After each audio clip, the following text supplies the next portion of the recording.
한반도의 가장 크고 긴 산줄기인 백두대간은 자연 생태계 보고로 다양한 동식물들이 분포하고 있는데요.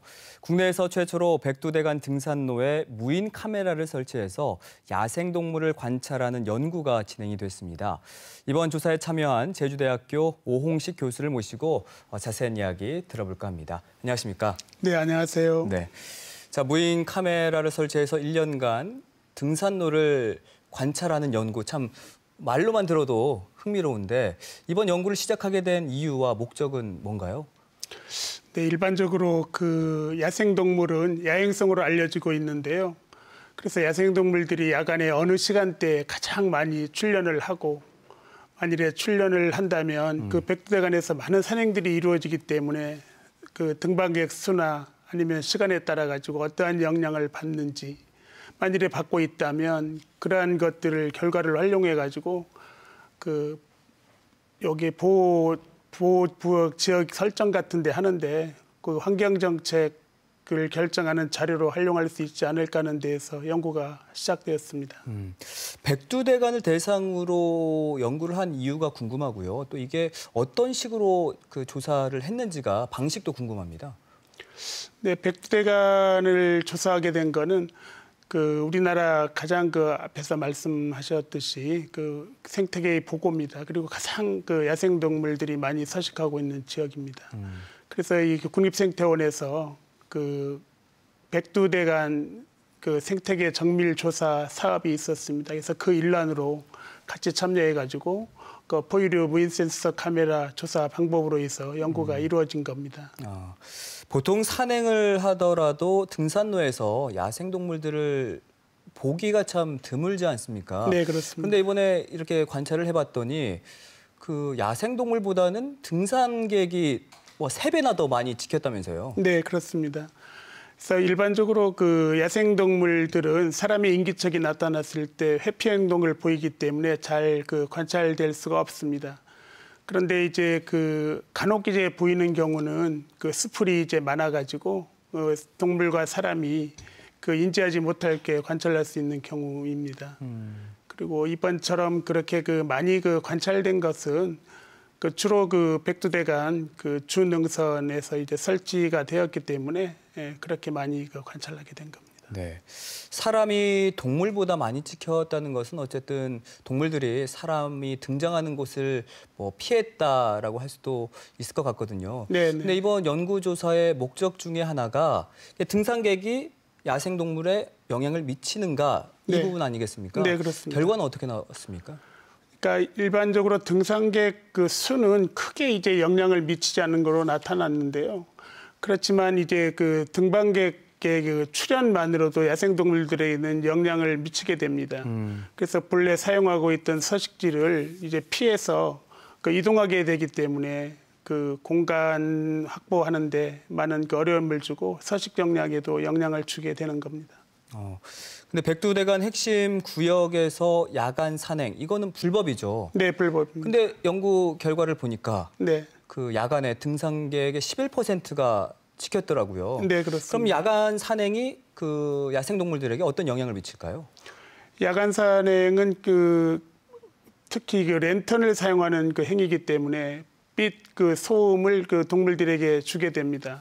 그리고 빛 동물을 주로 했을 때는 동물들에게 공간을 결정하는 데 굉장히 방해 요소로 작용하기 때문에 동물들에게 큰 영향을 줄 수가 있고요. 특히 소음 피해 같은 경우는 서식지 활동, 특히 먹이 활동을 하는데 영향을 주기 때문에 서식지를 이동하게 하는 원인으로 작용하게 됩니다. 근데 이게 불법인데도 불구하고 이렇게 11%가 밤에 찍혔다는 거는 어쨌든 감시가 잘 되지 않는 모양이네요. 네, 감시 체제의 역량도 있지만은 기본적으로 사람들이 워낙 백두대간이라는 큰 구간에는 소능선들이 많이 있습니다. 그래서 이제 안일하게 자기들의 이익을 위해 가지고 들어가는 경우라고도 할 수 있습니다. 네. 그리고 멸종 위기종인 담비와 삭 등 이런 야생 동물들을 관찰할 수 있었다는 건 어쨌든 사람들이 다니는 등산로도 야생 동물들의 서식지라고 볼 수 있는 거죠. 네, 그렇습니다. 사실은 멸종 위기종 생태계의 보고라고 할 만큼 중요한 지역이기 때문에 이번에 그 관찰된 것처럼 사기나 뭐 담배 같은 야생동물들이 그 멸종위기 야생동물들이 많이 관찰된 것입니다. 네. 그래서 그 본래 그 주 능선이 이 동물들도 이렇게 쉬운 길을 이동합니다. 에너지를 절감하기 위해서. 그래서 나타나서 많이 관찰하게 된 겁니다. 그럼 이거를 그 그대로 한라산에 적용해서 좀 연구해 볼 필요가 있지 않을까요? 네, 물론입니다. 사실은 그 연구의 제한점이 있긴 하지만 기존에 이제 기후변화 같은 데에서 연구를 그 했었습니다. 그래서 최근에 그 많은 장비들이 그 좋아져 가지고요. 내년에는 본격적으로 이제 한라산에서도 연구를 해볼까 생각하고 있고요. 지금은 그 우선 연구가 시급한 그 제주도 내 그 국제보호 지역으로 지정된 그 습지라든가 아니면 그 무인도서 쪽에서 많은 관심을 갖고 시급한 쪽에서 이제 연구가 이루어지고 있습니다. 네. 이번 연구는 국내에서는 처음으로 이루어진 거죠? 네, 그렇습니다. 그럼 해외에서는 이런 비슷한 사례가 있나요? 사실은 그 해외에서도 많은 그 연구 자료들이 있을까 해서 찾아봤는데요. 그 우리 국내와 달리 외국 같은 경우에는 이렇게 그 보호 지역으로 지정된 곳에는 사람들이 원천적으로 그 출입이 통제돼 있습니다. 그래서 이제 이번에 저희 연구 결과와 같은 야생동물들이 그 재출현과 관련된 그 연구 자료는 찾아볼 수가 없었습니다. 비자림로 확장 공사 과정에서 이제 멸종위기 생물들이 발견이 되면서 제주 도민들도 이제는 제주 생태에 대해서 많은 관심을 갖게 되셨거든요. 네. 그럼 이거를 제주 현실에 좀 적용을 한다면 교수님께서는 어떤 의견을 좀 주실 수 있으실까요? 그 사실 뭐 이런 그 사회 갈등들이 많이 그 나타나고 있어가지고 그 제주도민 한 사람으로서 굉장히 그 아쉬움도 갖고 있습니다. 사실 이러한 그 조사는 그 사실은 그 전문가의 역량이라든가 조사 시기, 방법 그런 거에 따라 가지고 결과가 굉장히 그 상이하게 나타날 수 있는 게 그 환경 그 생태계 조사라고 할 수 있습니다.